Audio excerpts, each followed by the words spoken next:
आपका भी स्वागत है ऋषभ वाजपेयी जी। आज पुनः मेरे लिए एक अविस्मरणीय अवसर है कि अमन प्रकाशन समूह के पेज पर मैं लाइव हो रहा हूं। आज जो चर्चा की यह हमारा अपना पसंदीदा विषय है। ऋषभ जी से मेरी बात हुई तो मैंने पूछा कि किस पर बातचीत हम लोग रखें, तो उन्होंने कहा कि सर जो भी आप विषय चुनेंगे उसी पर हम लोग बात करेंगे। ठीक है, मैंने कहा कि अच्छी बात है। और मेरा पसंदीदा विषय ये है कि जो इस समय समकालीन हिंदी कविता के नाम से जानी जा रही है, करीब पिछले 50-55 वर्षों से गतिमान है। तमाम सारे रचनाकार उसमें सक्रिय हैं और इन 50-55 वर्षों के बीच में कई पीढ़ियां आ गई हैं। अगर हम मोटे तौर पर इनको देखें तो केवल समकालीन कविता की 4 पीढ़ियां हमारे बीच में सक्रिय हैं। एक तो पीढ़ी है जो वरिष्ठ समकालीन कवियों की है। दूसरी जो पीढ़ी है वह है अपेक्षाकृत युवा कवियों की है। उसको हम युवा भी नहीं कह सकते हैं, लेकिन वो हमारे वरिष्ठ कवियों के बाद की पीढ़ी है, जो कि 80 और 90 के दशक की पीढ़ी है, जो कि एकांत श्रीवास्तव, बोधिसत्व और बद्री नारायण जैसे कवियों की पीढ़ी है। देवी प्रसाद मिश्र जैसे कवियों की पीढ़ी है। उसमें और भी अनेक महत्वपूर्ण कवि हैं। इसके बाद जो तीसरी पीढ़ी है वो है 21वीं सदी के बाद के युवा कवियों की पीढ़ी। और फिर करीब 5 वर्षों के भीतर कह सकते हैं कि 2010 के बाद या 2015 के बाद, 2010 के बाद एक ऐसी पीढ़ी हमारे बीच में आई है जिसे हम युवतर पीढ़ी कह सकते हैं, जो शायद 1-2 संग्रह जिनके आ चुके हैं, लेकिन वे लगातार पत्रिकाओं के माध्यम से, फेसबुक पर भी, तमाम सारे सोशल मीडिया पर लगातार बड़े मजबूत हस्तक्षेप कर रहे हैं। तो वह भी एक पीढ़ी है जिसे हम युवतर पीढ़ी कह सकते हैं। तो इस प्रकार समकालीन हिंदी कविता का जो ये पूरा दौर है, ये 4 पीढ़ियों से भरा पूरा दौर है। भरा पूरा इस अर्थ में कि नाम अनेक हैं, कवि अनेक हैं, लेकिन उनकी अपनी रचनाशीलता कैसी है, उनके अपने अंदाज कैसे हैं, उनकी भाषा कैसी है, शैली कैसी है, और किस तरीके से हमारे समय के बदलते हुए चरित्र के अनुसार समकालीन हिंदी कविता का चरित्र भी तेजी से बदल रहा है, इस पर हम जरूर आएंगे। आज सबसे पहले अमन प्रकाशन समूह को मैं सलाम करता हूं। अमन प्रकाशन समूह ने हमें यह मौका दिया कि आज एक महत्वपूर्ण विषय पर संवाद रखें। यह जो विषय है, यह विषय है बाजारवाद के चक्रव्यूह में हिंदी कविता का वर्तमान और भविष्य। बाजारवाद के चक्रव्यूह में हिंदी कविता का वर्तमान और भविष्य, इस पर हम लोग आज चर्चा आरंभ करेंगे। तो इसके चर्चा का आरंभ हम यहां से करना चाहते हैं कि बाजार और बाजार में फर्क क्या है। आज जिस अर्थ में हम बाजार का प्रयोग करते हैं, क्या यही अर्थ आज के 500 वर्ष पहले या आज के 1000 वर्ष पहले बाजार शब्द का प्रयोग होता था? निश्चित रूप से नहीं होता था। बाजार का एक बड़ा मोड़, बाजार के प्रति अवधारणा में, बाजार के प्रति हमारी मानसिकता में, बाजार के प्रति हमारे संबंध में एक बड़ा मोड़ आता है। कह सकते हैं कि औद्योगिक क्रांति के बाद इंग्लैंड की जो औद्योगिक क्रांति है वह एक निर्णायक मोड़ है, और वहां से उस धारणा का, उस दृष्टि का विकास होता है जिसे आज के अर्थ में हम बाजारवाद कहते हैं। यानी पूंजी परस्त बाजारवाद, पूंजीवादी बाजारवाद, पूंजी को केंद्र में रखकर विकसित होने वाला बाजारवाद आज का बाजारवाद है। लेकिन जब औद्योगिक क्रांति नहीं हुई थी, और आप अच्छी तरीके से जानते हैं कि औद्योगिक क्रांति बड़ी महत्वपूर्ण एक अर्थ में भी है कि वहीं से हमारे विश्व में आधुनिक चेतना का आरंभ होता है, जिसे हम आधुनिकता कहते हैं, आधुनिक चेतना कहते हैं। उसका आरंभ औद्योगिक क्रांति के बाद होता है। उसके पहले का जो समय है वह न केवल यूरोप के लिए बल्कि विश्व के अन्य देशों के लिए मध्यकालीन दुनिया का समय माना जाता है। तो औद्योगिक क्रांति के पहले का समय मध्यकालीन दुनिया का समय है, उसके पहले प्राचीन काल का समय है।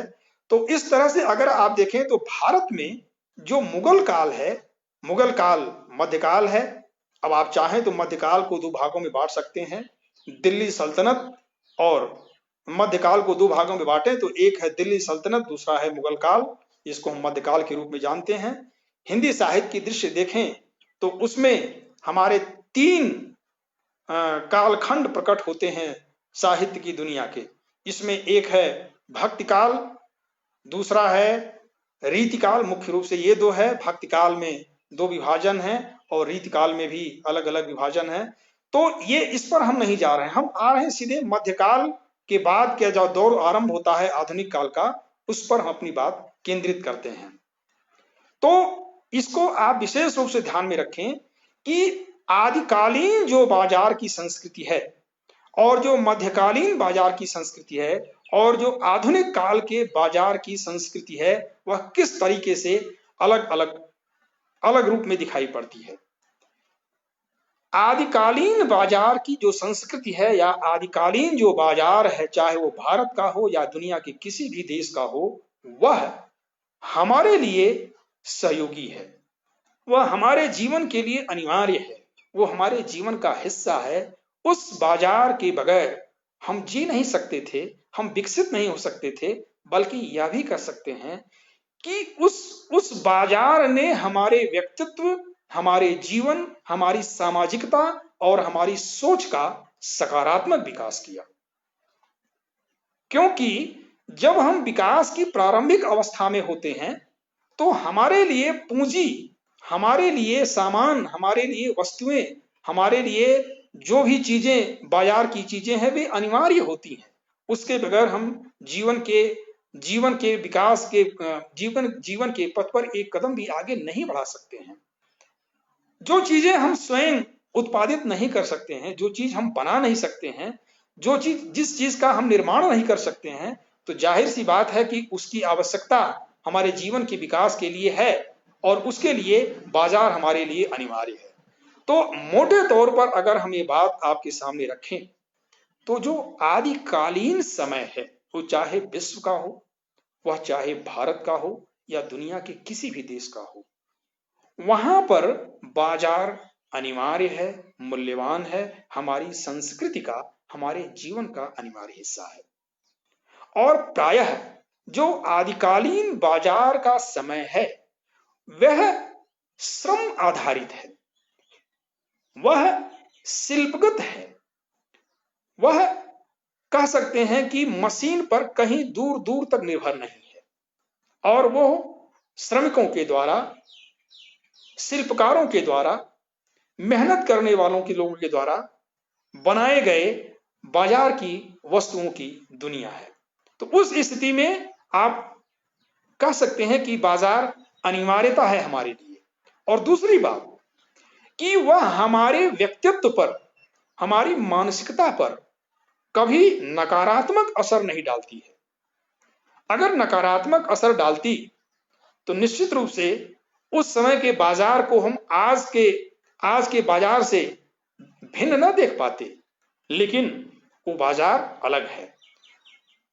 सही अर्थों में, व्यावसायिक अर्थों में, बल्कि कह सकते हैं कि धन कमाने के अर्थों में बाजार की शुरुआत आदिकाल के बाद होती है, मध्यकाल में होती है। उस समय मध्यकाल में बाजार विकसित होने लगा था, अंतर्देशीय बाजार की संस्कृति विकसित होने लगी थी और दुनिया के तमाम देशों में व्यापार आरंभ हो गए थे। हालांकि इसके पहले भी इसके प्रमाण मिलते हैं, लेकिन उस तरीके से व्यवसाय नहीं बन पाया था, बाजार व्यवसाय नहीं बना था, बाजार की संस्कृति एक व्यावसायिक संस्कृति नहीं बनी थी।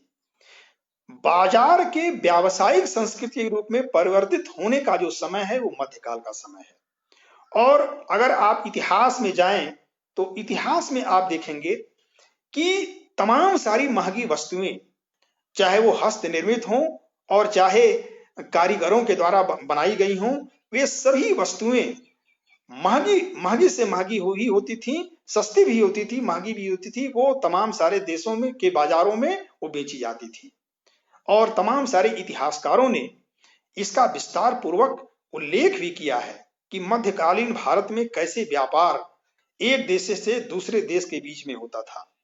खास तौर पर हमारे जो पड़ोसी देश थे, जैसे कि ईरान, जैसे कि इराक, जैसे कि सीरिया, जैसे कि मिस्र, इन सब देशों से व्यापार लगातार भारत में होता था। उस समय भारत में व्यापार काफी आगे बढ़ा हुआ था। और अगर इतिहास पर हम नजर डालें तो जो ईस्ट इंडिया कंपनी है, यह ईस्ट इंडिया कंपनी केवल एक मकसद के लिए भारत में प्रवेश करती है और उस समय उसका मकसद है भारत में व्यापार करना। ईस्ट इंडिया कंपनी व्यापारिक उद्देश्य के लिए बनाई ही गई थी। हालांकि यूरोप के कई देशों ने केवल व्यापारिक उद्देश्य के लिए भारत की सीमा में प्रवेश किया, जिसमें पुर्तगाली कंपनी थी, जिसमें डच थे, जिसमें फ्रेंच व्यापारिक कंपनी थी और ईस्ट इंडिया कंपनी तो थी ही। कुल मिलाकर 4 यूरोपीय कंपनियां भारत की सीमा में प्रवेश करती हैं केवल व्यापार करने के लिए। उसके बाद इन कंपनियों का इतिहास क्या है और किस तरह ये कंपनियां व्यापारिक उद्देश्य की पूर्ति करते करते भारत में शासन की आकांक्षा विकसित करती हैं, किस तरह वे शासन करने की मानसिकता विकसित कर लेती हैं और शासन करना चाहती हैं, इसका भी एक अपना अलग इतिहास है। जिस समय ब्रिटिश कंपनी भारत में व्यापार करने के लिए आती है, उस समय जहांगीर का शासन भारत में है, मुगल काल में। मैं ये चर्चा सिर्फ इसलिए कर रहा हूं कि किस प्रकार समय के अनुसार बाजार की धारणा बदलती है। मध्यकाल में बाजार की धारणा बदल गई। यह लगने लगा दुनिया के तमाम देशों को कि हमारे विकास का अनिवार्य रास्ता बाजार से, व्यवसाय से, क्रय विक्रय से जाता है या निकलता है। आर्थिक उन्नति हमारे विकास का मूल आधार बन गई और उस आर्थिक उन्नति का सबसे बड़ा माध्यम बना व्यवसाय और बाजार।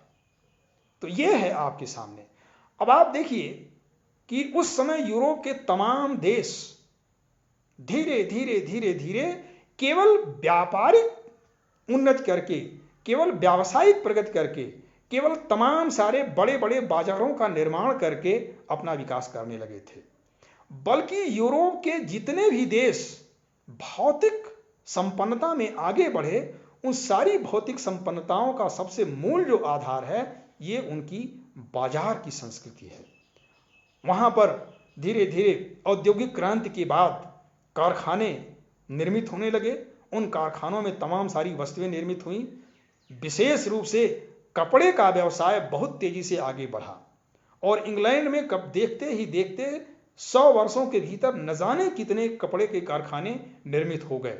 और फिर औद्योगिक क्रांति का जो विस्तार दिखाई पड़ता है वो आप जानते हैं। 19वीं सदी के आरंभ में यह जो बाजार की संस्कृति, यह जो व्यवसाय की संस्कृति विकसित हुई, उसने पूरे दुनिया के तस्वीर को बदल करके रख दिया। दुनिया एक नए ढंग से करवट ले रही थी। दुनिया के तमाम सारे देशों में, उन देशों के प्रमुख शहरों में बाजार केंद्र निर्मित होने लगे और बाजार केंद्र जो निर्मित हुए वे बाजार सामानों से पटने आरंभ हो गए, क्योंकि कारखानों में बड़ी तेजी से वस्तुओं का उत्पादन आरंभ होता था। और दास कैपिटल जो कार्ल मार्क्स की सबसे महत्वपूर्ण पुस्तक है, बल्कि दुनिया के दुनिया के सबसे महत्वपूर्ण दार्शनिक पुस्तकों में से एक मानी जाती है, दास कैपिटल, वह मूलतः इसी बाजार और व्यवसाय पर आधारित संस्कृति का एक मौलिक मूल्यांकन है। क्योंकि दास कैपिटल, कैपिटल का अर्थ होता है पूंजी। दास कैपिटल को जब हिंदी में अनुवाद करते हैं उसको हम पूंजी कहते हैं। तो आप समझ सकते हैं कि किस प्रकार मध्यकालीन यूरोप के केंद्र में पूंजी स्थापित होती है पहली बार मध्यकाल में, या मध्यकाल के बाद जो आधुनिक काल का आरंभ होता है, उस समय पूंजी की सत्ता मनुष्य के बीच में, मानव जाति के बीच में दिखाई पड़ती है। तो वो कार्ल मार्क्स की पुस्तक ये संकेत दे रही है। कार्ल मार्क्स ने जो पूंजीवाद से सावधान रहने के लिए अपने दर्शन को प्रस्तुत किया, उसके पीछे कारण भी यही है कि यूरोप में बड़ी तेजी से पूंजी की सत्ता, बाजार की संस्कृति, व्यवसाय की दुनिया विकसित होने लगी थी। फिर इसके बाद आप देखें कि जब हम आधुनिक काल में आते हैं तो आधुनिक काल में यह जो पूंजी की सत्ता है, यह जो व्यवसाय की दुनिया है, ये जो बाजार की पसरती हुई दुनिया है, ये हमारे सामने बहुत तेजी से विस्तार ले लेती है। और इससे केवल देशों के शहर ही प्रभावित नहीं होते, बल्कि छोटे छोटे कस्बे और उन कस्बों से जुड़े हुए छोटे छोटे गांव भी बहुत गहराई से प्रभावित हो जाते हैं और वे अछूते नहीं रह जाते हैं। तो आप कह सकते हैं कि औद्योगिक क्रांति, आधुनिकता, बाजार की संस्कृति सब एक साथ क्रमशः विकसित होते हैं हमारी आज की दुनिया में। और ये चारों आपस में अंतर संबंधित हैं, इनको अलग आप नहीं कर सकते हैं। तो आधुनिक काल में जो बाजार प्रकट होता है, आइए उसके बारे में जरा हम जानें।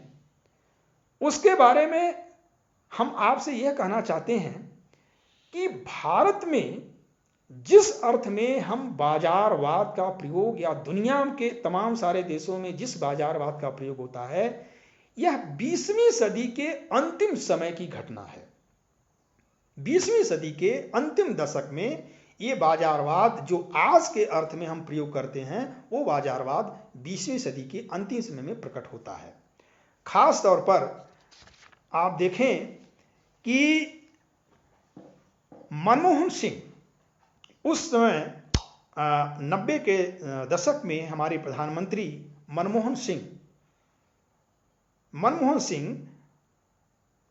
भारत की सीमाओं को, या भारत की आर्थिक व्यवस्था को, भारत के बाजार को अन्य देशों के लिए वे खोलने आरंभ करते हैं।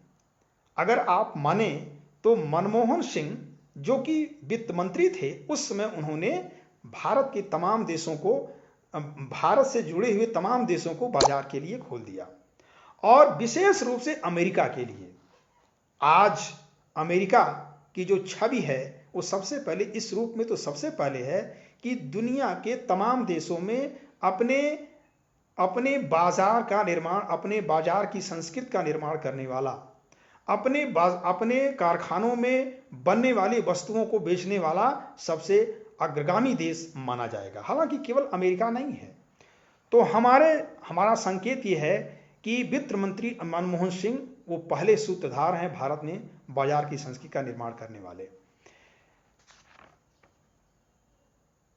अमेरिका के एक विदेश मंत्री हुए हेनरी किसिंगर, जो उस समय अमेरिका के विदेश मंत्री हुआ करते थे। उनका एक बड़ा महत्वपूर्ण कथन है। वह कथन कहीं कहीं अमेरिका के मकसद को, बाजार के विस्तार से संबंधित अमेरिका के लक्ष्य को कहीं कहीं स्पष्ट करता है कि विदेश मंत्री क्या कहना चाहते हैं व्यापार को लेकर के, व्यवसाय को लेकर के, दुनिया में फैलने वाले बाजार को लेकर, अमेरिकी बाजार को लेकर के। जरा देखिए, बुनियादी चुनौती यह है कि जिसे भूमंडलीकरण कहा गया है, वह अमेरिका की वर्चस्व जमाए रखने संबंधी भूमिका का ही दूसरा नाम है। अमेरिकी विदेश मंत्री हेनरी किसिंगर, यह कथन उन्होंने ट्रिनिटी कॉलेज में 12 अक्टूबर 1999 ईस्वी को दिया। मंशा साफ है कि एक नया साम्राज्यवाद हमारे सामने खड़ा हो रहा था। मध्यकाल के बाद भारत ने जिस साम्राज्यवाद का सामना किया वह है ब्रिटिश साम्राज्यवाद, और 20वीं सदी के बाद या 20वीं सदी के अंतिम दशक में भारत ने जिस साम्राज्यवाद को बुलावा दिया एक प्रकार से, वह है अमेरिका का आर्थिक साम्राज्यवाद। तो ये जो अमेरिका का आर्थिक साम्राज्यवाद है, यह अधिक इसकी उम्र लंबी नहीं है, लेकिन महज 30 वर्षों के भीतर इस अमेरिका के आर्थिक साम्राज्यवाद ने भारत की तस्वीर को बदल करके रख दिया। हमारे बीच में एक बड़े ही महत्वपूर्ण नाम हैं जिन्हें समाजवादी चिंतक कहा जाता है। जो समाजवाद के बड़े महत्वपूर्ण नाम हैं वह हैं आचार्य नरेंद्र देव। नरेंद्र देव समाजवादी चिंतन से प्रभावित व्यक्तित्व थे और वो समाजवादी थे भी। उन्हें समाजवाद का कुलपति कहा गया, नरेंद्र देव को, और उन्होंने अपने समय में अमेरिकी साम्राज्यवाद से सावधान रहने के लिए बार बार संकेत दिया कि अमेरिकी साम्राज्यवाद हमारे लिए, भारत के लिए एक चुनौती है। और यह जो अमेरिकी बाजार परस्त साम्राज्यवाद है, जिसको हम लोग अमेरिका का आर्थिक साम्राज्यवाद कहते हैं, यह इसलिए भी अधिक तेजी से विकसित होता है क्योंकि सोवियत रूस के पतन के बाद, सोवियत संघ के पतन के बाद दुनिया में कोई भी ऐसा देश नहीं बचा जो अमेरिकी साम्राज्यवाद या अमेरिका की आर्थिक नीति, अमेरिका के बाजार परस्त मानसिकता का सामना कर सके या उस पर रोक सका। भारत तो बिल्कुल नहीं लगा सकता था, क्योंकि भारत तो सदैव अमेरिका का, अगर पिछलग्गू न कहें तो एक तरह से कह सकते हैं कि उसके साथ खड़ा रहने वाला, उसके हाँ में हाँ मिलाने वाला देश रहा है। भारत की छवि खास तौर पर अमेरिका संदर्भ में यही रही है। तो इसलिए हम यह कहना चाहते हैं कि 1990 के बाद जिस अमेरिका के बाजार परस्त पद्धति या शैली की शुरुआत होती है, वो निश्चित रूप से भारत की तस्वीर आगे बदलने वाली सिद्ध हुई। बाजारवाद के 3 रूप विशेष रूप से माने जाते हैं, 3 सर्वशक्तिमान रूप माने जाते हैं। एक है भूमंडलीकरण, दूसरा है आर्थिक उदारीकरण और तीसरा है बाजारवाद। मैं आपको स्पष्ट करना चाहता हूं कि यह जो तीनों रूप हैं, यह पूंजीवाद के ही अलग अलग चेहरे हैं। दास कैपिटल में कार्ल मार्क्स ने जिस पूंजी की सत्ता, पूंजी की संस्कृति से बचने की सलाह दी या दर्शन पेश किया, उसका मूल कारण यही है कि वे भविष्य दृष्टा थे। उन्होंने इस बात को ठीक से देख लिया कि आने वाला समय एक भयावह पूंजीवाद की संकट का समय होगा। भूमंडलीकरण, उदारीकरण और बाजारवाद, ये पूंजीवाद के 3 चेहरे हैं। 2 दार्शनिक हैं, एक हैं कार्नो, कार्नो नहीं कूर्नो, और एक हैं प्रोफेसर सिजविक।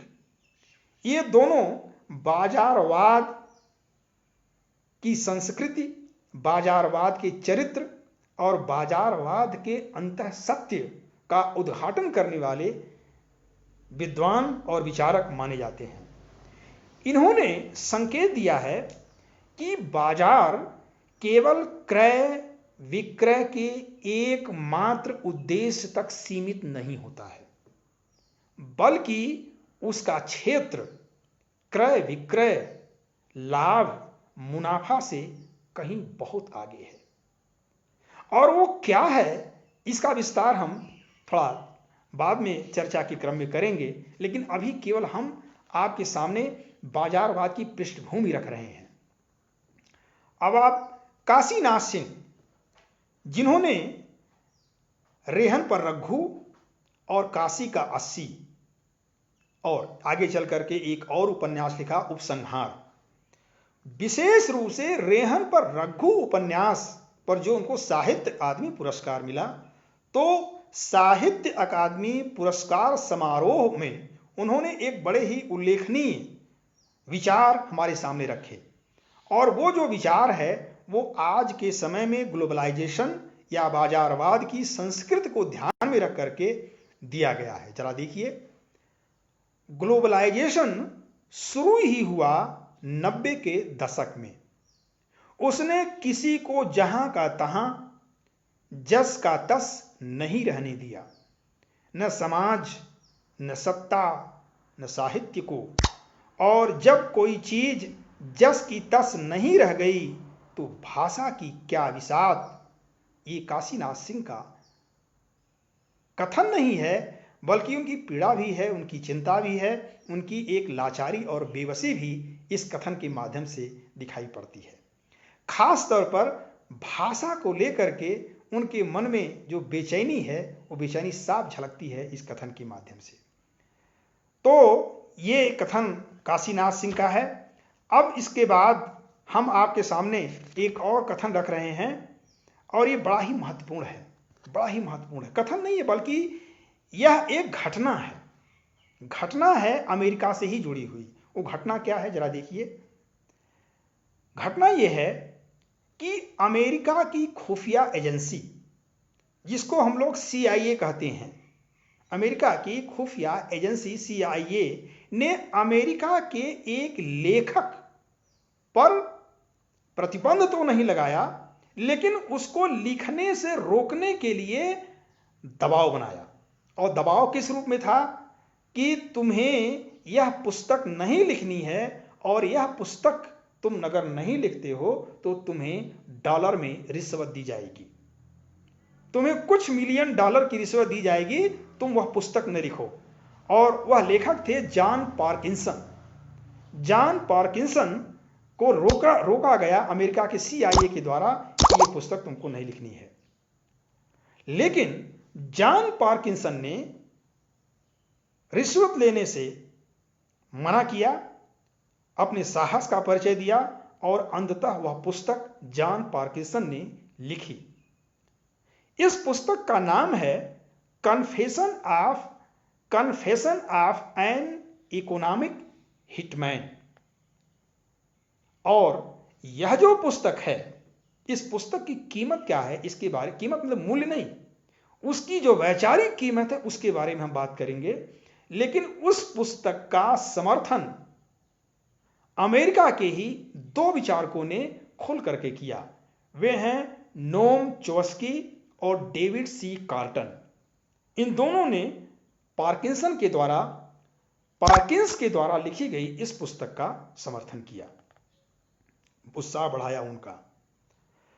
इस पुस्तक में पार्किंस ने यह बताया है, यह रहस्य खोला है, इस सच्चाई से पर्दा उठाया है कि किस तरह अमेरिका द्वारा प्रायोजित भूमंडलीकरण या अमेरिका के द्वारा विकसित बाजारवाद हमारे तीसरी दुनिया के गरीब मुल्कों के आर्थिक ढांचे को बेतरह नष्ट कर रहा है। तीसरी दुनिया के देश, दुनिया इस समय तीसरी दुनिया के देशों की दुनिया है। तीसरी दुनिया के देश मूलतः गरीब देश माने जाते हैं। तीसरी दुनिया के देश के पास न तो संसाधन है, न को तकनीकी क्षमता उतनी विकसित है, न तो उतनी वैज्ञानिक प्रगति है। वे अभी भी श्रम पर आधारित देश हैं, खेती बाड़ी पर आधारित, मजदूरी पर आधारित, मानव श्रम पर विकसित होने वाले देश तीसरी दुनिया के देश हैं। तो ऐसे तीसरी दुनिया के देशों को सबसे बड़ा आघात लगा अमेरिकी भूमंडलीकरण के कारण। और इतना ही नहीं, जो तीसरी दुनिया के देशों के विकसित हो रहे आर्थिक संरचना का विनाश जो होता है वो तो अपनी जगह है, लेकिन उनका जो अपना एक सामाजिक और सांस्कृतिक ढांचा है वो भी चरमरा करके टूट जाता है। इस पुस्तक में पार्किंस ने यही दिखाया है, जिसको रोकने के लिए CIA ने अपनी पूरी कोशिश कर ली, लेकिन वो किताब सामने आई। अब आपके सामने कुछ और तथ्य रखना बहुत जरूरी है इस संदर्भ में, तब हम उसके बाद आगे विस्तार में बात कर पाएंगे। बात यह है कि 2012 और 13 में एक नया मोड़ आता है, विशेष रूप से भारत में बाजार के विकास को लेकर के। वो नया मोड़ क्या है? यहां पर खुदरा व्यापार के क्षेत्र में, फुटकर और खुदरा व्यापार के क्षेत्र में भारत सरकार पूरी खुली छूट दे देती है विदेशी कंपनियों को आने की। 100% तक छूट दे दी गई विदेशी पूंजी निवेश के लिए, भारत में मंजूरी दे दी गई। और उसका परिणाम यह हुआ कि मात्र 10 वर्ष से भी कम समय के भीतर, अभी 2012 को आप आरंभ माने, तब भी अभी ठीक 10 वर्ष पूरे नहीं हुए, 8 वर्षों के भीतर भारत के लगभग सभी शहरों में विदेशी कंपनियों ने, बहुराष्ट्रीय कंपनियों ने अपने जाल का विस्तार कर लिया। वॉलमार्ट उसमें से एक उदाहरण है, पिज्जा बर्गर उसमें से एक उदाहरण है, मैकडॉनल्ड उसमें से एक उदाहरण है। तो यह भी एक घटना आपके सामने दिखाई पड़ती है। मनुष्यता को सुरक्षित और विकसित करने के लिए जो शाश्वत मानक हैं, उन शाश्वत मानकों के अंत की घोषणा इस बाजारवाद का एक खतरनाक चरित्र सामने आया। और वो जो घोषणाएं हैं, वो घोषणाएं जरा आप देखिए। एक है इतिहास का अंत, दूसरा है विचारधारा का अंत, और तीसरा है कविता या सृजन या साहित्य का भी अंत। हम इसके विस्तार में नहीं जाना चाहते हैं, लेकिन ये जो बाजारवाद है, जिसकी चर्चा हम गाहे बगाहे अपने लेखों में, अपनी चिंताओं में, अपने संवादों में करते रहते हैं, ये बाजारवाद केवल एक अर्थ की दुनिया नहीं है, केवल यह क्रय विक्रय खरीद फरोख्त की संस्कृति नहीं है, बल्कि अपने आप में यह एक ऐसी मायावी सत्ता है जो प्रत्यक्ष भी है, अप्रत्यक्ष भी है, जो दृश्य भी है, अदृश्य भी है, सामने भी है, सामने नहीं भी है, जो स्थूल भी है, सूक्ष्म भी है, जो हमारे बाहर के जीवन में भी है, और जो हमारे अंतः में भी प्रवेश कर चुकी है, जो हमारी मानसिकता में जगह बना चुकी है, जो हमारी कल्पना तक में प्रवेश कर चुकी है। तो यह है बाजार की संस्कृति, जिसका आरंभ, मैं फिर कहता हूं, जिसका आरंभ औद्योगिक क्रांति के बाद होता है। हालांकि औद्योगिक क्रांति में यह बाजारवाद नहीं है जो आज का है। आज का बाजारवाद और उस बाजारवाद में फर्क है। अब मैं आता हूं कि साहित्य में, हिंदी साहित्य में यह बाजारवाद कैसे अपने स्वरूप का, अपने पंजों का और अपनी माया का विस्तार करता है। कुछ उदाहरण के साथ साथ कुछ उदाहरण जब आपके सामने रखेंगे तो शायद इससे स्थिति और स्पष्ट होगी। हिंदी के जाने माने कवि हैं स्वप्निल श्रीवास्तव। स्वप्निल श्रीवास्तव जी ने अपने एक लेख में बाजारवाद के इस चरित्र का उद्घाटन किया है, बाजारवाद के इस चरित्र को खोला है एक घटना के माध्यम से। वो घटना क्या है?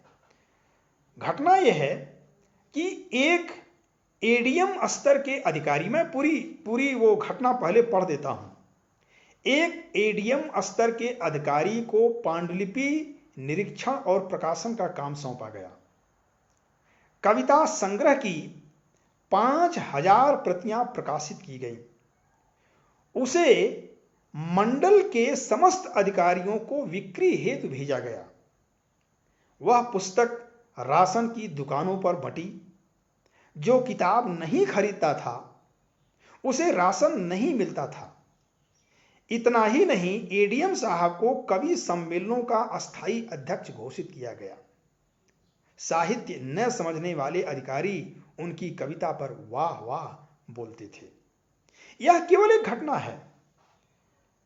व्यक्तिगत रूप से मैं भी इस बात को कह सकता हूं कि 21वीं सदी के आरंभ से लेकर के आज तक एक नहीं ऐसी सैकड़ों घटनाएं सामने आ रही हैं जहां पर हिंदी साहित्य के लगभग सभी विधाओं में, अगर सभी विधाओं न कहें तो कविता में, कहानी में, उपन्यास में, कम से कम 3 विधाओं में प्रशासनिक दुनिया का बहुत जबरदस्त हस्तक्षेप बढ़ा है। और हिंदी क्षेत्र में प्रशासन की दुनिया में सक्रिय वे अधिकारी, चाहे वो छोटे स्तर के अधिकारी हों या बड़े स्तर के अधिकारी हों, वे सब कहीं न कहीं हिंदी साहित्य को प्रभावित कर रहे हैं। श्रीलाल शुक्ल का नाम तो हम सब जानते हैं, अशोक वाजपेयी का नाम हम सब लोग जानते हैं। ये महत्वपूर्ण लेखक हैं। इन्होंने ये भी अपने समय में प्रशासनिक दायित्व का निर्वहन करे और बहुत बड़े पदों पर रहे। लेकिन श्रीलाल शुक्ल या अशोक वाजपेयी ने हिंदी साहित्य को अपनी कलम से दिया है, समृद्ध किया है। लेकिन यह अपवाद स्वरूप ही कहे जाएंगे। प्रशासनिक दुनिया के ऐसे कुछ ही लेखक आपको दिखाई पड़ेंगे जो सचमुच में हिंदी साहित्य की किसी विधा को समृद्ध कर रहे हों। समृद्ध कर भी कैसे सकते हैं, उनकी समस्या दूसरी है। क्योंकि वे अपने साहित्यिक ताकत, वे अपने प्रशासनिक क्षमता, वे अपने अधिकारों का उपयोग या अपने अधिकारों का इस्तेमाल वो साहित्य के विकास में करते हैं। तो इससे 2 ही चीज हो सकती है। एक तो उनका अपना स्वयं का साहित्यिक विकास होगा, या कह सकते हैं कि वो साहित्यिक दुनिया में उनकी चर्चाएं हो जाएंगी, और दूसरा ये होगा कि साहित्य, जिसे हम सही अर्थों में सृजन कहते हैं, वो पीछे चला जाएगा। यह हमेशा ही होता है। और यह खास तौर पर 21वीं सदी के हिंदी साहित्य में बहुत तेजी से बढ़ा है। यह भी कहीं न कहीं साहित्य के बाजारीकरण का एक उदाहरण कहा जा सकता है। अब आप एक उदाहरण और देखिए।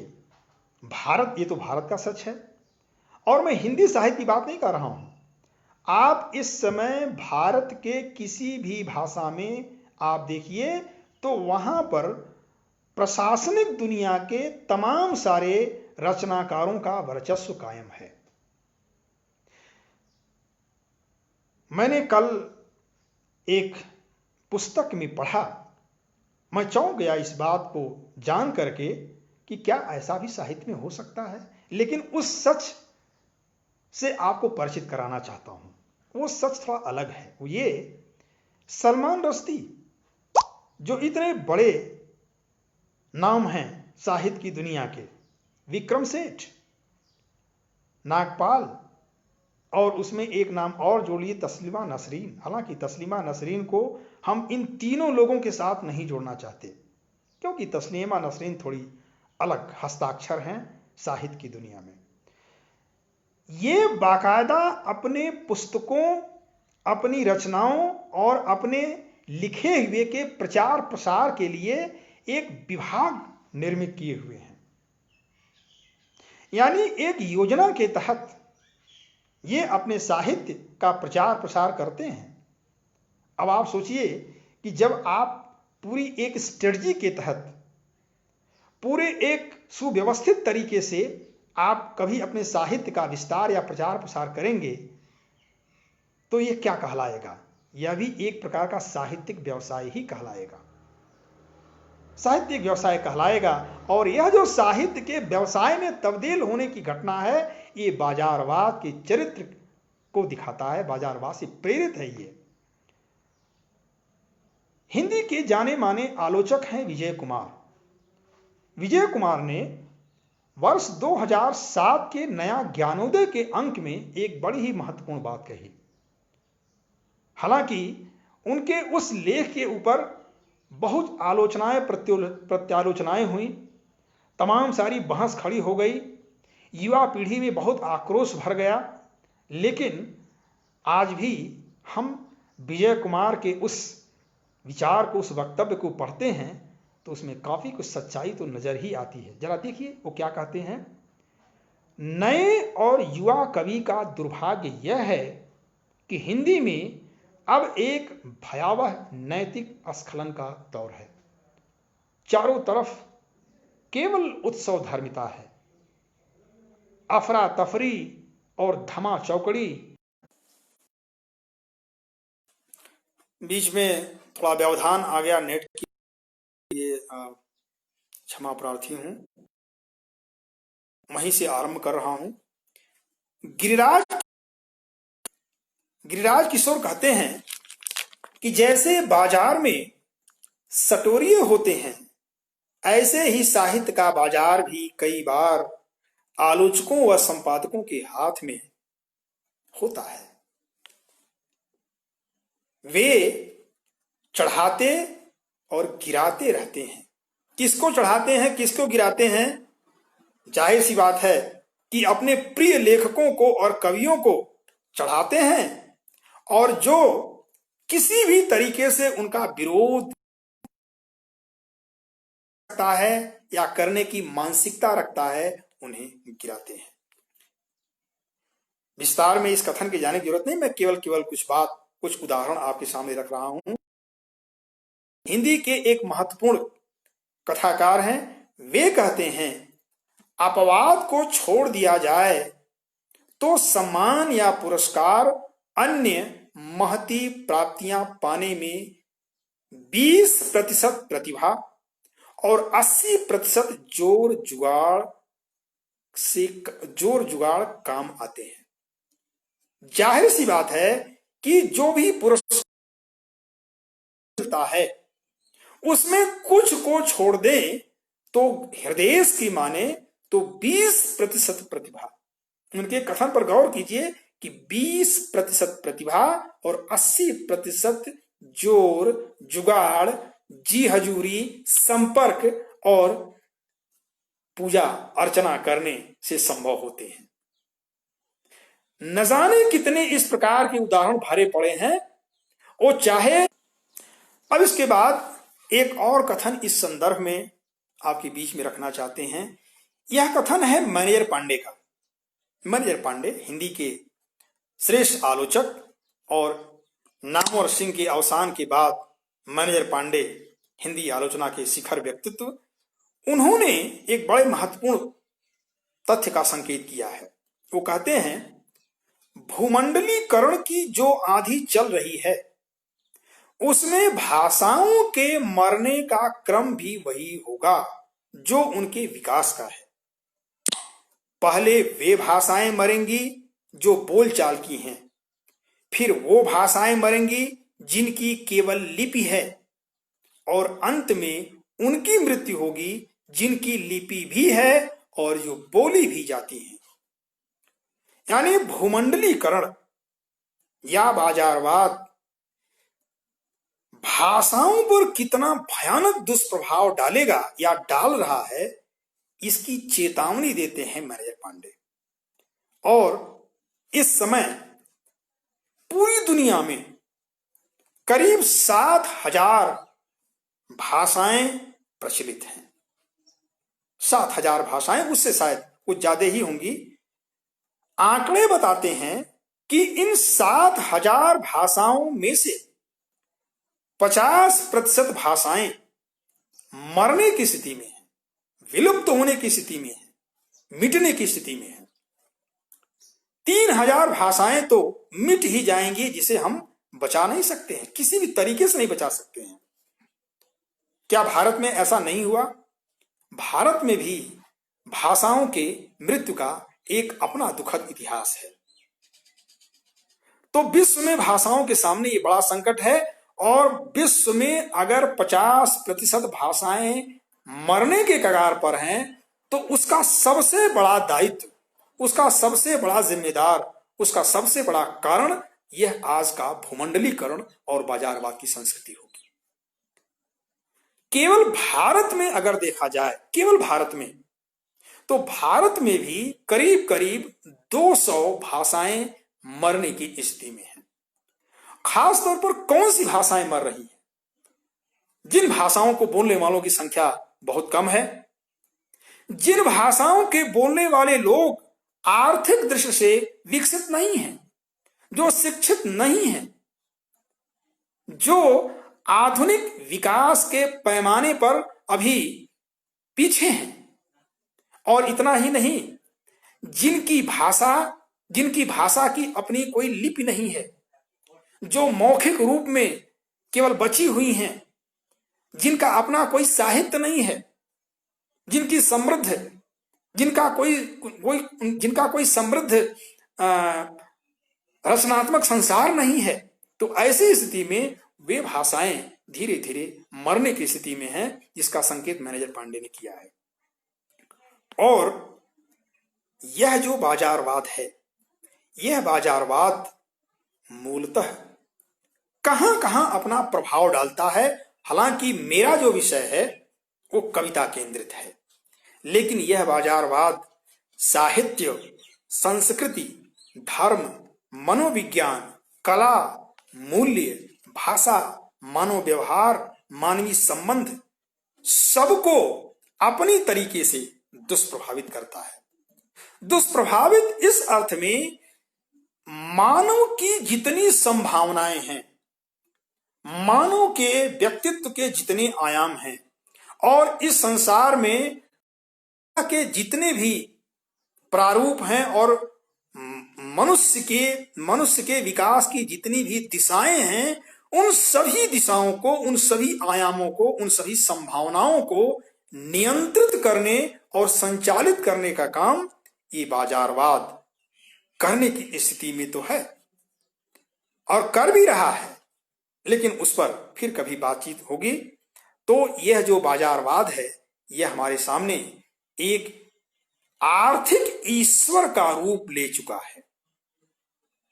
आर्थिक ईश्वर का रूप यह बाजारवाद ले चुका है।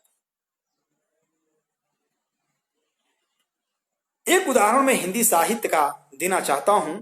हिंदी साहित्य में दो उदाहरण हैं।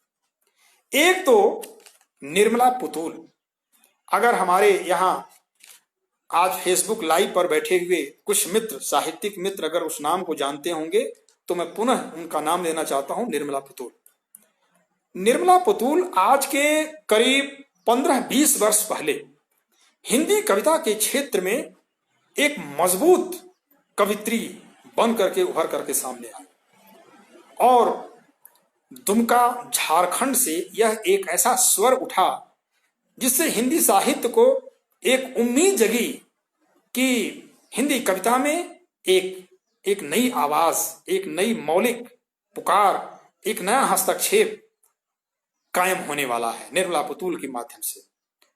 उनकी पुस्तक है नगाड़े की तरह बजते हैं शब्द, और देखते ही देखते निर्मला पुतुल की कविताओं को हाथों हाथ लिया गया। अगर कुछ मित्रों का माने तो हमारे हिंदी साहित्य के स्वनाम धन्य आलोचक मैनेजर पांडे उनकी पुस्तक को, नगाड़े की तरह बजते शब्द को, अपने पास रख करके चलते थे।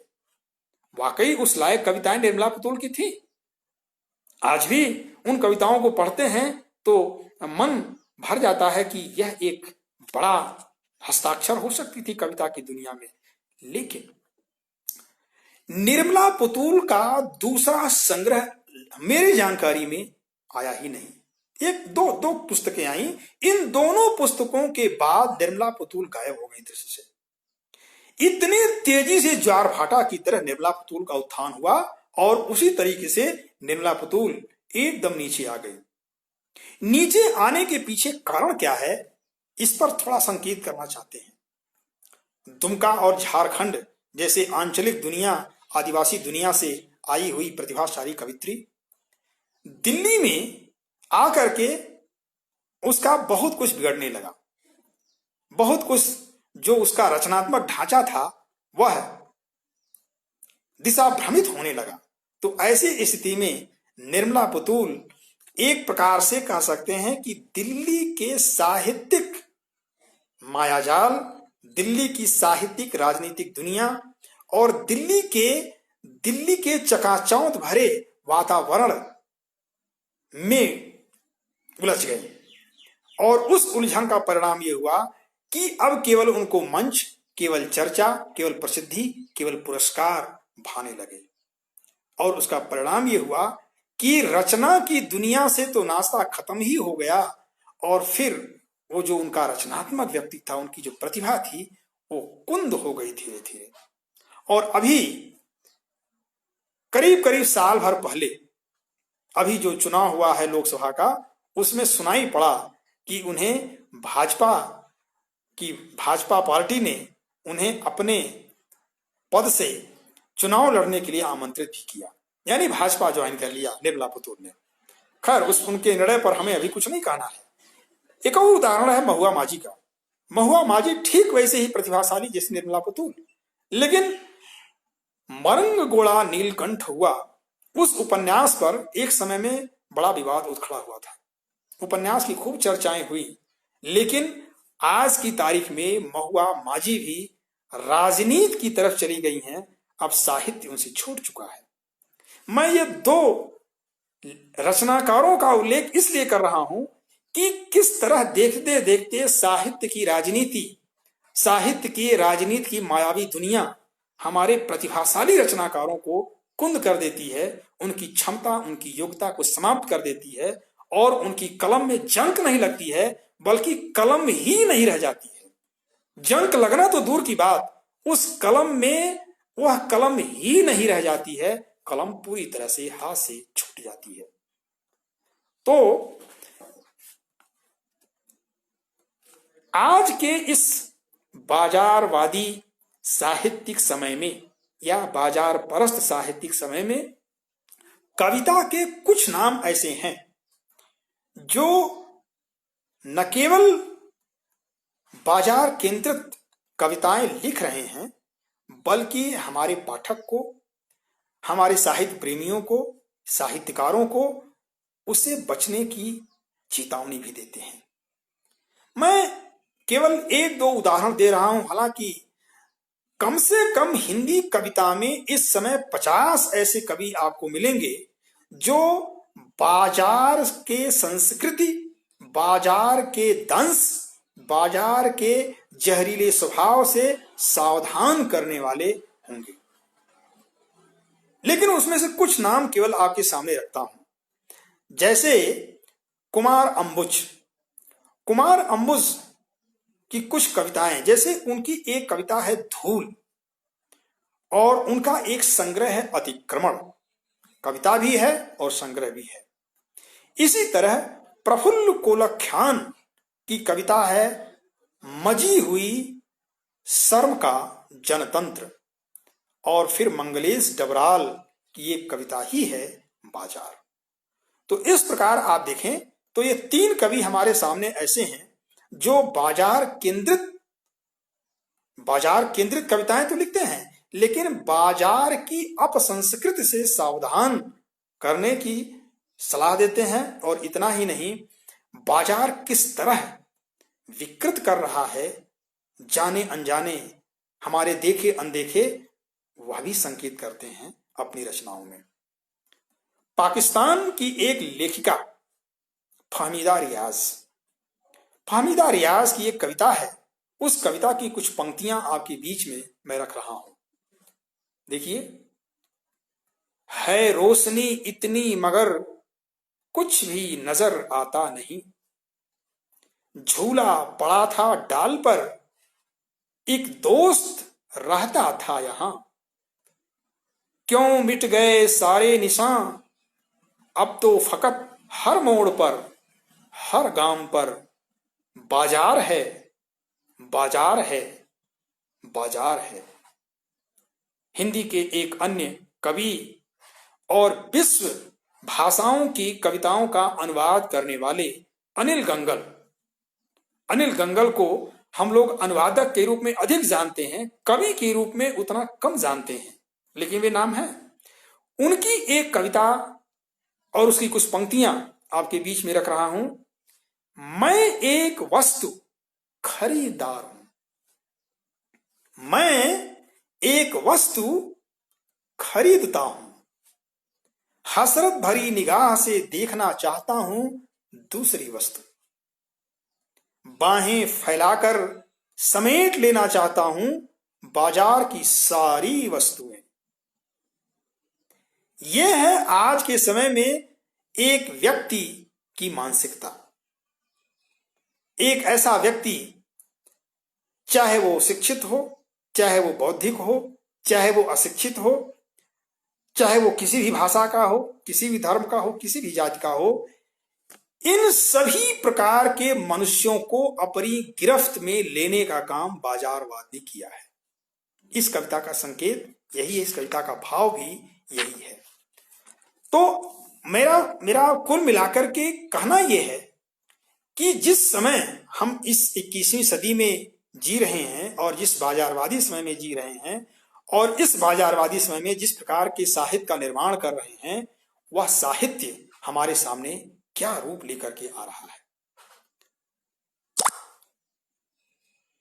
60 के दशक के बाद, 70 के दशक के बाद और 80 के दशक के बाद, जिसे हम समकालीन हिंदी कविता का दशक कहते हैं, और हम शुरू में जिसका संकेत कर चुके हैं कि 4 पीढ़ियां इस कविता में सक्रिय हैं, और इन चारों पीढ़ियों के बीच में जो सबसे प्रारंभिक और सबसे महत्वपूर्ण हस्ताक्षर हमारे सामने प्रकट होते हैं वो होते हैं धूमिल या सुदामा पांडे।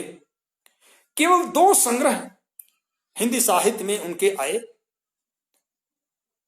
संसद से सड़क तक और कल सुनना मुझे। ये दोनों संग्रह प्रकट हुए धूमिल के कलम के माध्यम से। धूमिल के बाद वरिष्ठ पीढ़ी में कई कवि हुए। कई कवि जब मैं कह रहा हूं तो उसमें महत्वपूर्ण कवि भी हैं। भागवत रावत, नरेश सक्सेना, वेणु गोपाल, असद जैदी, ज्ञानेन्द्र पति, देवी प्रसाद मिश्र, मंगलेश डबराल, इस तरह अगर आप देख विष्णु खरे, विष्णु नागर, अनेक कवि हैं। लेकिन धूमिल के बाद जिस एक और धूमिल की तलाश थी, मुक्तिबोध के बाद जिस और एक मुक्तिबोध की तलाश थी, नागार्जुन के बाद जिस और एक नागार्जुन की तलाश थी, वो तलाश समकालीन हिंदी कविता में पूरी नहीं हो पाई। क्यों नहीं पूरी हो पाई, यह एक दूसरा सवाल है। क्या प्रतिभा की कमी के कारण, क्या उनके श्रम की कमी के कारण, क्या उनकी प्रतिबद्धता की कमी के कारण, क्या उनकी वैचारिकता में कहीं कमजोरी के कारण? नहीं, ये कारण नहीं है। क्योंकि समकालीन कविता में अत्यंत अध्ययनशील, अध्यवसायी और भारत के बाहर के तमाम भाषाओं के रचनाकारों को पढ़ने वाले कवि प्रकट हुए। हम अधिक अध्ययन संपन्न कवि हैं, हम अधिक अध्ययन संपन्न रचनाकार हैं, हम अधिक सूचना संपन्न लेखक हैं। लेकिन इन सब के बावजूद हमारे सामने धूमिल के बाद समकालीन कविता में दूसरा उस स्तर का, उस महत्व का, उस रैशनैलिटी का रचनाकार नहीं प्रकट हो पाया। मैं ये बात कर रहा हूं तो मैं किसी आलोचक की भूमिका में नहीं कर रहा हूं। मैं केवल एक पाठक मन से यह बात कर रहा हूं कि एक और धूमिल जो समकालीन कविता में संभव हो सकता था, लेकिन संभव हुआ नहीं। क्यों नहीं हुआ? समकालीन हिंदी कविता में एक और धूमिल संभव न हो पाने के कारण यही बाजारवाद की संस्कृति है। क्योंकि रचनाकार अपने को प्रमोट करने में, अपने को स्थापित करने में, अपने को प्रचारित करने में लग गए, सभी नहीं लगे। उसमें से कुछ नाम मैं आपके सामने रखूं, वे जरूर कभी भी बाजारवाद के इस मायावी तंत्र के पीछे नहीं पड़े या उसके सामने अपनी कलम को झुकाया नहीं, अपने व्यक्तित्व को समर्पित नहीं किया, अपनी रीढ़ को मजबूत रखा। उसमें से एक नाम भागवत रावत का है, भागवत रावत का। और इसीलिए समकालीन हिंदी कविता की पूरी परंपरा में धूमिल के बाद जिन शीर्षस्थ कवियों का नाम लिया जा सकता है, उसमें से एक नाम भागवत रावत का होगा। तो ये जो हमारी कविता की पीढ़ी है, इस कविता की पीढ़ी में एक शिखर नाम, एक शिखर हस्ताक्षर विकसित न हो पाने, जन्म ले पाने के पीछे यह एक बड़ा कारण है। मैं कुछ सवाल आपके सामने रख रहा हूं, कुछ चिंताएं भी रख रहा हूं, कुछ सवाल भी रख रहा हूं, और कुछ बात आपके सामने रख रहा हूं। वो ये कि बाजारवाद ने सबसे अधिक प्रभावित क्या किया कविता के क्षेत्र में।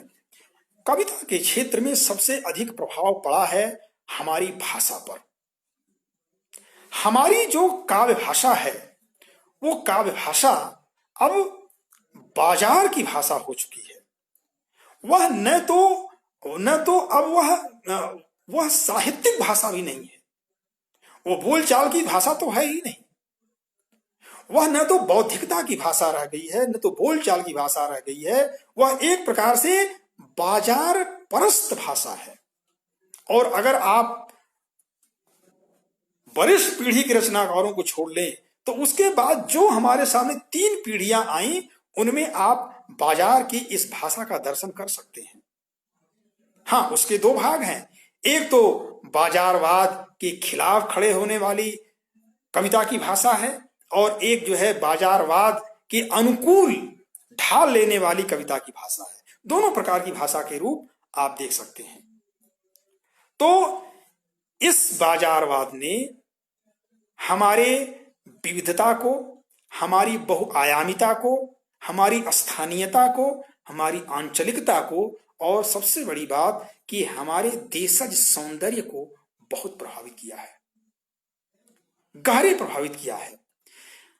मौलिकता नष्ट हो रही है।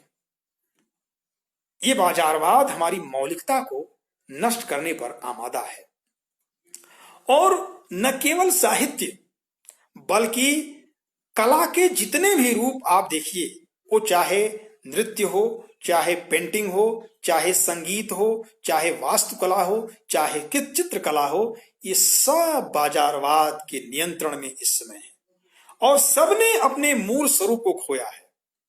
सबकी पहचान मिटने वाली है, और सब में एक मिश्रित संस्कृति विकसित हो रही है। कह सकते हैं कि अपने मूल स्वरूप को नष्ट करके या अपने मूल स्वरूप को खो करके अब ये टिकने वाली कलाएं रह गई हैं, और इसका मूल कारण बाजारवाद है। जिन 3 विमर्शों की चर्चा हम अक्सर करते हैं, आदिवासी विमर्श, दलित विमर्श और स्त्री विमर्श, और ये तीनों विमर्श जो हमारे सामने आज सबसे प्रमुख विमर्श के रूप में प्रकट होते हैं, इन विमर्शों को भी दुष्प्रभावित करने का काम बाजारवाद ने किया है। आदिवासी जीवन और संस्कृति में बाजारवाद ने तो प्रवेश कर ही लिया है। अब आप सोचिए कि दलित विमर्श और स्त्री विमर्श, जिस पर अनेक विशेषांक भी आए हैं पत्र पत्रिकाओं के, वे विशेषांक क्या अब इससे मुक्त हो पाए हैं? क्या उन विशेषांकों में जो हम सवाल रख रहे हैं, उन सवालों का सरोकार क्या उस दुनिया से रह गया है? या जो विमर्श हम कर रहे हैं, वह विमर्श क्या सचमुच में जमीन पर उतर पा रहे हैं? जब हम गांव में जाते हैं, जब हम कस्बों में जाते हैं, जब हम अंचल में जाते हैं, तो वहां पर हम देखते हैं कि दुनिया ज्यों की त्यों है। वही सामंतवाद पसरा हुआ है, वही सवर्ण और अवर्ण की मानसिकता फैली हुई है, वही भेदभाव का साम्राज्य है, सब कुछ तो वही है, बल्कि बढ़ गया है। बल्कि अब इस रूप में आप देख सकते हैं कि भेद और सूक्ष्म हो चुका है। पहले भेद बाहरी अधिक होता था, लेकिन अब वर्गों के बीच में, जातियों के बीच में भेद बाहरी भी है, मानसिक भी है, दोनों रूपों में है। तो इसके पीछे कारण कहीं कहीं यह जो बाजारवादी संस्कृति है ये है।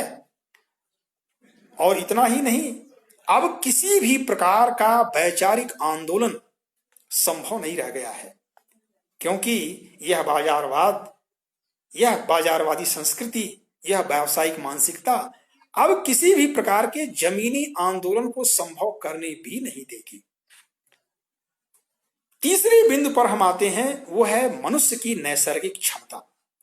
मनुष्य की नैसर्गिक क्षमता, उसकी प्रतिभा, उसकी कर्मठता और उसके सहज स्वाभाविक विकास की संभावनाओं को निर्णायक रूप से दुष्प्रभावित करने का काम बाजारवाद ने किया है।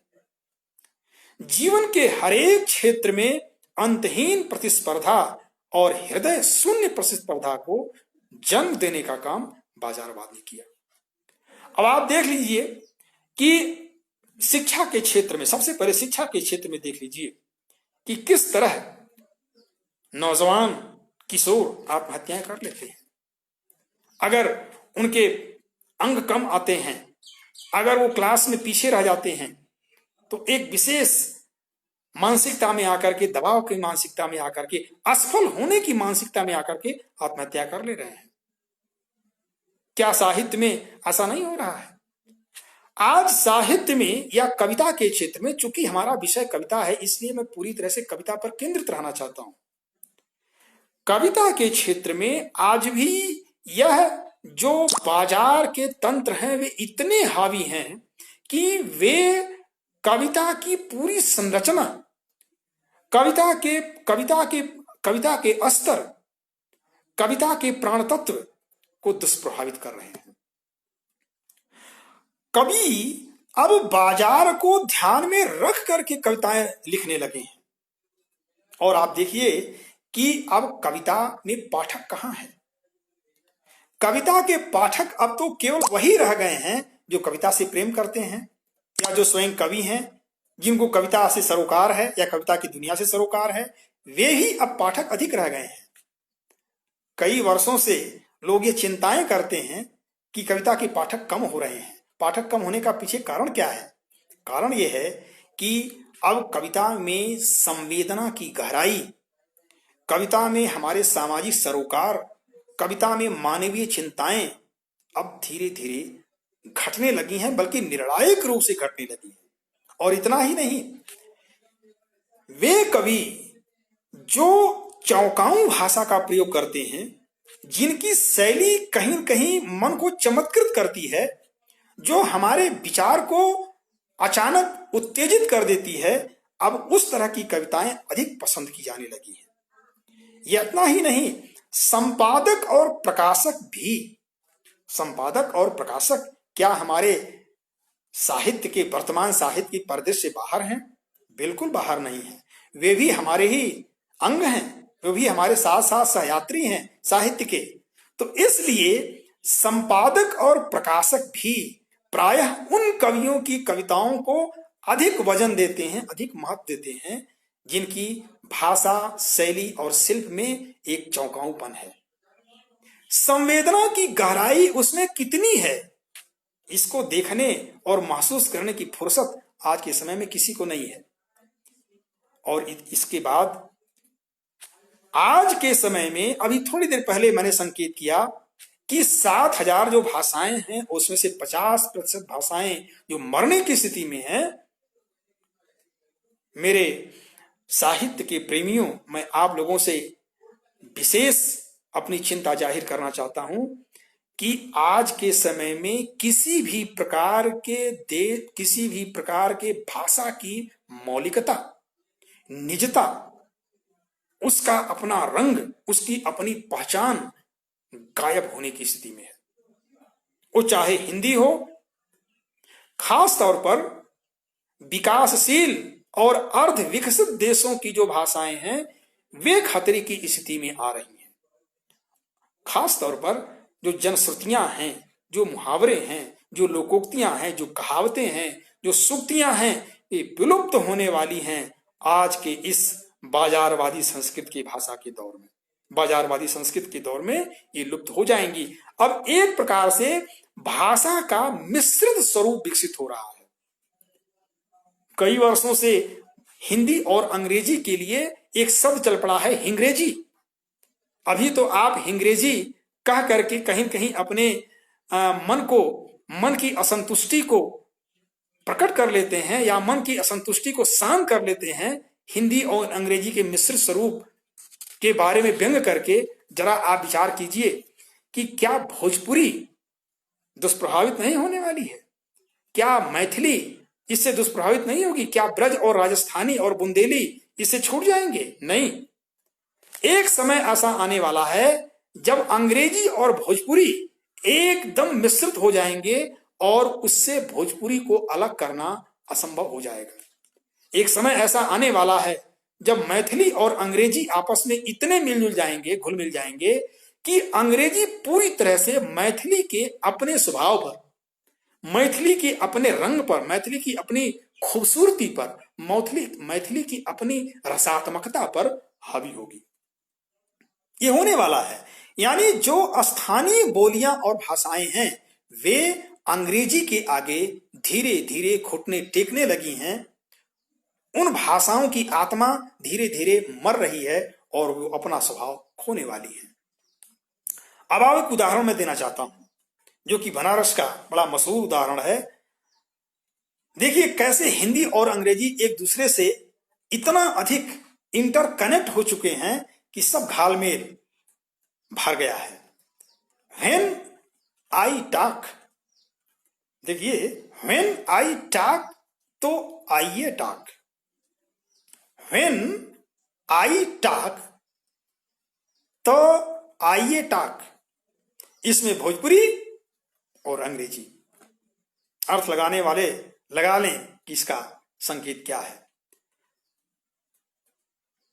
अब धीरे धीरे हम उस तरफ आगे बढ़ रहे हैं जब हम एक दूसरे पक्ष को आपके बीच में रखना चाहते हैं। वो पक्ष ये है कि ये जो बाजारवाद हमारे सामने इतने भयावह रूप में, इतने खतरनाक रूप में खड़ा हुआ दिखाई पड़ रहा है, क्या उसके लिए कोई उपाय नहीं है?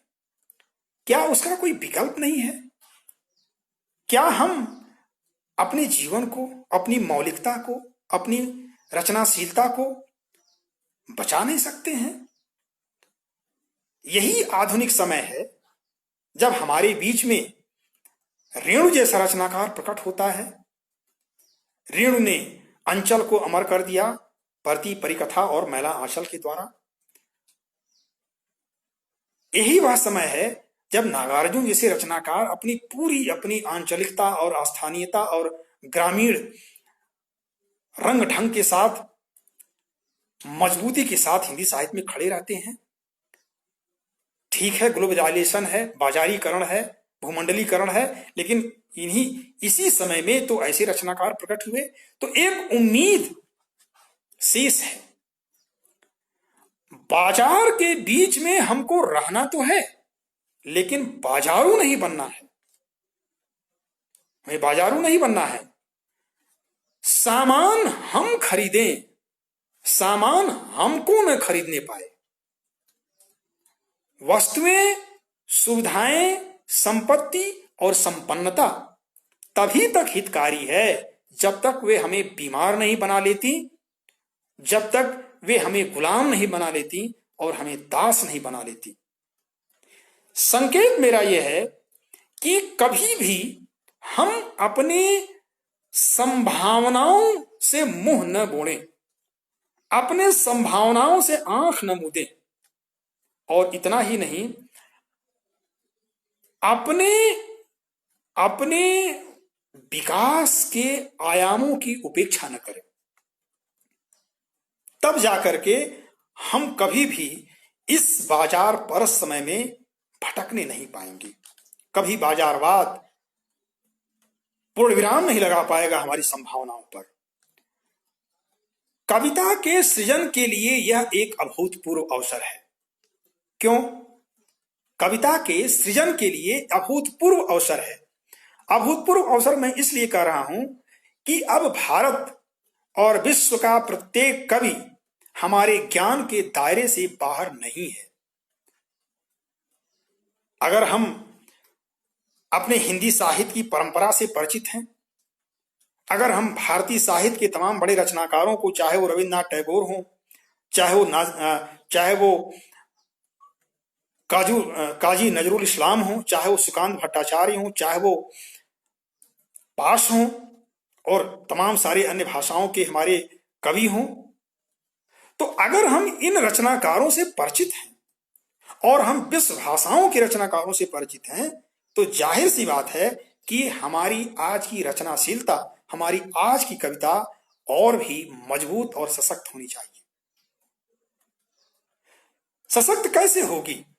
जब हम उनके ज्ञान, उनकी कला, उनकी संवेदना, उनके विचार को हम अपनी कलम की ताकत के रूप में इस्तेमाल करेंगे, जब उनकी क्षमता को अपनी क्षमता के विकसित करने के अर्थ में इस्तेमाल करेंगे, तो निश्चित रूप से ये हमारा जो समय होगा वो हमारे लिए नकारात्मक नहीं होगा, बल्कि हमारे लिए बहुत ही सकारात्मक और अवसर देने वाले समय के रूप में दिखाई पड़ेगा। बाजारवाद, भूमंडलीकरण या किसी भी मानव विरोधी संस्कृति से भागने, डरने या हारने की जरूरत नहीं है। यही तो अवसर है, यही तो अवसर है। जब अंधकार गाढ़ा होगा तो कोई मुक्तिबोध पैदा होगा। जब देश गुलाम होता है तो गांधी और टैगोर पैदा होते हैं, विवेकानंद पैदा होते हैं। और जब कर्मकांड बढ़ जाते हैं, धर्म का आडंबर बढ़ जाता है, तो कोई कबीर पैदा होता है। इसी तरीके से जब बाजारवाद, बाजार की संस्कृति, ग्लोबलाइजेशन की माया हमारे बीच में मौजूद है, तो कोई मार्क्स पैदा होगा, कोई अगला मार्क्स पैदा होगा, कोई रविन्द्रनाथ टैगोर निकल करके सामने आएगा। वो भले रविन्द्रनाथ टैगोर की तरह नहीं होगा, लेकिन अपने कद, काठी, ऊंचाई और सृजन के स्तर में वैसा ही होगा।